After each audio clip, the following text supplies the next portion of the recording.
For 40 years, Knight Rider lived in our memories as pure 80s fantasy. A man, a machine, and a mission to save lives. But what if that fantasy was hiding something darker? What if the man behind the wheel, the hero millions looked up to, was quietly falling apart? This is the untold truth of David Hasselhoff, and how the show that made him a legend nearly broke him. In 1982, a black Pontiac Trans Am tore onto American television. Sleek, bulletproof, and dripping with attitude. It even talked, with the dry wit of a British butler. Knight Rider wasn't just a show, it was a cultural earthquake. Kids wanted the action figures. Teenagers dreamed of driving KITT. Parents watched alongside them, caught up in the fun. Critics, they rolled their eyes, but none of that mattered. Because KITT, short for Knight Industries 2000, became more than a car. It became a pop culture icon. At the center of it all was David Hasselhoff. Cool, confident, and impossibly charming. He was the guy everyone wanted to be. With a leather jacket and a laser stare, he looked like the perfect action hero. But behind the scenes, behind that polished smile, was a man carrying a secret. David Michael Hasselhoff was born July 17, 1952, in Baltimore, Maryland. The only boy in a family with 4 sisters, he grew up under the watchful eye of strict Roman Catholic parents. His father, Joseph, worked for Brink Security, which meant the family moved frequently, from Baltimore to Jacksonville, Atlanta, and eventually small-town Illinois. Constantly uprooted, David never stayed long enough to form lasting friendships. He was shy, awkward, always the new kid in class, but somewhere in that instability, something else emerged. A survival skill. He learned how to read people, how to perform, and then everything changed. At age 7, David stepped on stage in a school play, a background pirate in Peter Pan. But the moment he hit the spotlight, the fear vanished. He felt free. For the first time, he felt like he belonged. From that point forward, he chased the stage with everything he had. Acting, dancing, singing. His dream wasn't Hollywood, it was Broadway. And in a strange twist of fate, years later, he'd return to Peter Pan, this time as Captain Hook.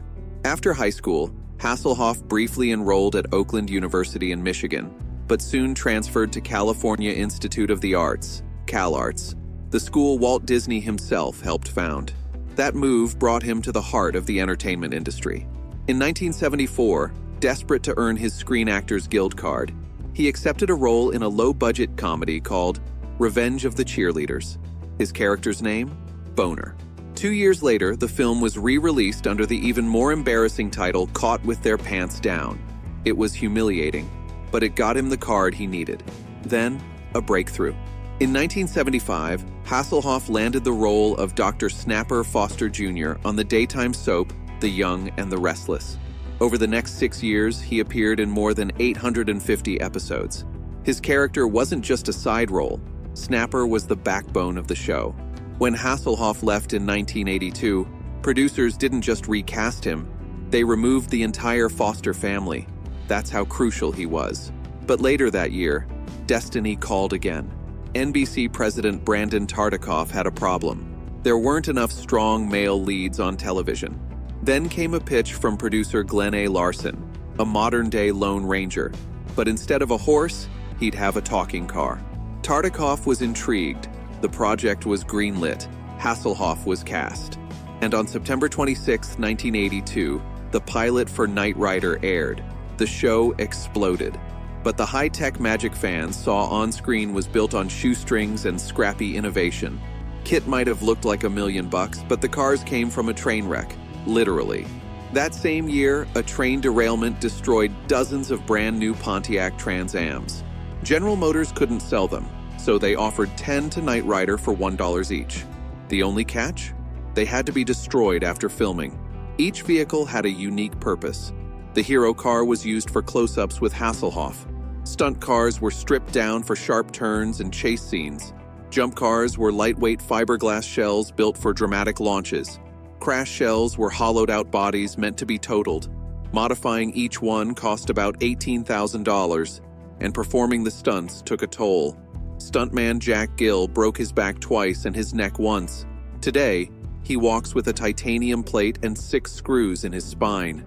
And those self-driving scenes that wowed viewers, that was Gil too, crammed under the dashboard, steering upside down. As Knight Rider gained popularity, tensions behind the scenes intensified. Hasselhoff clashed with Gil over who got to drive the hero car. Hasselhoff and William Daniels, the voice of Kit. The two never even met during filming. Daniels recorded his lines separately in a studio, but treated the character seriously, refusing to let writers dumb him down. Fans took notice. Kit was stealing the spotlight, and Hasselhoff felt it. His co-star was a car, and the car was becoming the star. He started demanding changes, more lines, more screen time, more Michael Knight. The show was a hit, but the cracks had started to show. For all its glossy car chases and futuristic flair, Knight Rider was a storm of chaos behind the scenes. By the time Season 3 rolled around, filming had halted 7 different times. The official reason was exhaustion, but everyone knew it was code for something else: hangovers. Hasselhoff was drinking. A lot. Cast and crew did their best to work around it, but the problem was growing. In 1984, while filming the 2-part episode Goliath Returns, Hasselhoff's hangovers forced production delays and schedule changes. Years later, his ex-wife confirmed what many suspected. The drinking had started long before anyone admitted, and it didn't stop there. In 2007, the illusion of the indestructible hero shattered. Hasselhoff's daughter, Taylor Ann, filmed a disturbing video. Her father, shirtless, drunk on the floor, struggling to eat a cheeseburger. The footage went viral. Over 1 billion people saw it. In one blurry, heartbreaking clip, the world saw its former hero, broken, vulnerable, human. But Hasselhoff wasn't just playing a hero on TV. For some fans, he was one. In 1983, a 15-year-old boy named Randy visited the Knight Rider set. He had leukemia. Weeks later, he passed away. His parents sent Hasselhoff a letter. Reading it crushed him. It made him realize something profound. Michael Knight wasn't just a character. He was hope. He was courage. He meant something. Hasselhoff began pushing NBC for more serious, meaningful storylines, ones with heart and purpose. But that kind of emotional investment came with a cost. "It almost killed me," Hasselhoff would later admit. "It took God's angels to bring me back." When Knight Rider ended in 1986, it wasn't a victory lap. It was a wall.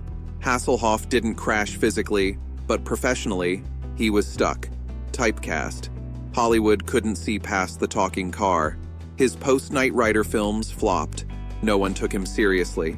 For 3 years, from 1986 to 1989, he drifted until he looked beyond Hollywood, way beyond, to Germany.